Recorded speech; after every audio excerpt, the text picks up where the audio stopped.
ఒక చిన్న ఇంటి కారిడార్లో మొదలైన ఆట. ఒక అన్న తమ్ముడు మధ్య జరిగిన చిన్న పోటీ చివరకు 154 కిలోమీటర్ల వేగంతో ప్రపంచాన్ని ఆశ్చర్యపరిచే బౌలర్గా మారుతుందని ఎవరు ఊహించారు? ఒక కుటుంబం ఆర్థిక ఇబ్బందుల్లో తీసుకున్న కఠిన నిర్ణయం. ఒక అన్న తన కలను త్యాగం చేయడం, ఇంకొక తమ్ముడు ఆ కలను నిజం చేయడం. ఇదే అశోక్ శర్మ కథ. ఇది కేవలం క్రికెట్ కథ కాదు. ఇది త్యాగం, కష్టం, నమ్మకం గురించి చెప్పే నిజమైన భావోద్వేగ ప్రయాణం. రాజస్థాన్లోని ఒక చిన్న గ్రామంలో వ్యవసాయం చేసే కుటుంబంలో పుట్టిన అశోక్ శర్మ కథ చాలా సాధారణంగా మొదలైంది. అతని తండ్రి నాథులాల్ శర్మ పగలు పొలంలో పనిచేసి రాత్రిళ్లు పేపర్లు పంపిణీ చేస్తూ కుటుంబాన్ని నడిపేవాడు. నెలకు కేవలం 10,000 రూపాయల ఆదాయం మాత్రమే. ఇలాంటి పరిస్థితుల్లో పిల్లలు చదువుకుని ప్రభుత్వ ఉద్యోగం చేసుకోవాలని తల్లి ఆశపడటం సహజమే. కానీ అశోక్, అతని అన్న అక్షయ్ ఇద్దరికీ మాత్రం ఒకే కల, క్రికెట్ ఆడాలి. అయితే ఆర్థిక పరిస్థితులు ఇద్దరినీ ఒకేసారి ముందుకు తీసుకెళ్లలేకపోయాయి. కథలోనే అసలు ట్విస్ట్ వచ్చింది. ఎవరు అకాడమీకి వెళ్లాలి అని తండ్రి అడిగినప్పుడు అక్షయ్ ఒక పెద్ద నిర్ణయం తీసుకున్నాడు. తానే క్రికెట్ను వదిలి తమ్ముడు అశోక్ను ముందుకు పంపించాడు. ఆ ఒక్క నిర్ణయం అశోక్ జీవితాన్ని మార్చేసింది. తమ్ముడు కల నెరవేర్చాలని అన్న చేసిన త్యాగం ఈ కథలో అసలైన ఎమోషన్. ఇది అంతా ఒక చిన్న కారిడార్లో మొదలైంది. అశోక్ చిన్నప్పుడు తన అన్న అక్షయ్కి బంతి వేసేవాడు. లక్ష్యం ఒక్కటే, అన్నను బంతితో తాకాలి. దానికి ఒకే మార్గం, వేగంగా బౌలింగ్ చేయాలి. అక్షయ్ చెబుతున్నట్టు అతను నన్ను వేగంగా బంతి వేసి కొట్టేవాడు. నేను కూడా తిరిగి అతన్ని కొట్టాలని ఇంకా వేగంగా వేయడం మొదలుపెట్టాను. ఆ సరదా పోటీనే తర్వాత అతని వేగానికి కారణమైంది. స్కూల్ క్రికెట్లో కూడా అశోక్ బౌలింగ్ చూస్తే బ్యాట్స్మెన్ భయపడేవారు. వికెట్ తీసుకోవడం కాదు, బంతి దూరంగా వెళ్లిపోవడం కాదు, వారు కేవలం పక్కకు తప్పించుకునేవారు. అంత వేగంగా, అంత ప్రమాదకరంగా బౌలింగ్ చేసేవాడు.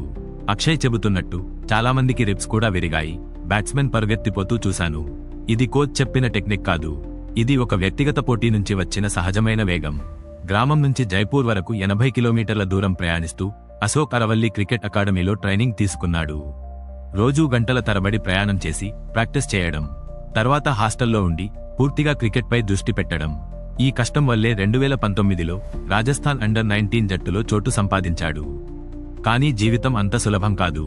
కరోనా మహమ్మారి వల్ల మ్యాచ్లు ఆగిపోయాయి. అతని కోచ్ వివేక్ యాదవ్ మరణించడం అతనికి పెద్ద షాక్ ఇచ్చింది.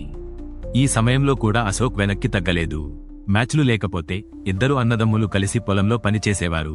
ఇటీవలే అక్షయ్ చెప్పినట్టు, మేము గోధుమలు విత్తే సమయంలో కూడా అతను వచ్చి పనిచేశాడు. ఈ మాటలే వారి కష్టాన్ని చెబుతాయి. అశోక్ అండర్-19 స్థాయిలో ఆడడం మొదలుపెట్టిన తర్వాత తన తండ్రికి ఒక మాట చెప్పాడు, రాత్రి డ్రైవింగ్ మానేయండి. అప్పటినుంచి నాథులాల్ ఆ పని మానేశారు. ఒకప్పుడు తండ్రికి ఫిర్యాదులు తెచ్చిన అశోక్ ఇప్పుడు తండ్రికి విశ్రాంతి ఇచ్చే స్థాయికి ఎదిగాడు. 2022లో కోల్కతా నైట్ రైడర్స్ అతన్ని ఎంపిక చేయడంతో గ్రామంలో చర్చ మొదలైంది. కొందరు ఇది యాదృచ్ఛికమన్నారు. తర్వాత అతన్ని విడుదల చేయగానే ఇతనితో ఏమీ జరగదు అని అనుకున్నారు. కానీ ఆ విమర్శలే అతనిలో మరింత కసిని పెంచాయి. కోచ్ ఆశిష్ నెహ్రా దగ్గర ట్రైనింగ్ తీసుకోవడం అతని కెరీర్లో టర్నింగ్ పాయింట్ అయింది. బౌలర్గా నెహ్రా అతని మైండ్ సెట్ ను అర్థం చేసుకుని మరింత మెరుగుపరిచాడు. అక్షయ్ చెప్పిన ఒక మాట ఈ కథ మొత్తాన్ని చెప్పేస్తుంది. అతను కంప్యూటర్లా ఉంటాడు. ఎక్కడ బంతి వేయమంటే అక్కడే వేస్తాడు. అదే అశోక్ శర్మ ప్రత్యేకత. అదే అతన్ని 154.2 కిలోమీటర్ల వేగంతో బంతి వేయగల బౌలర్గా మార్చింది.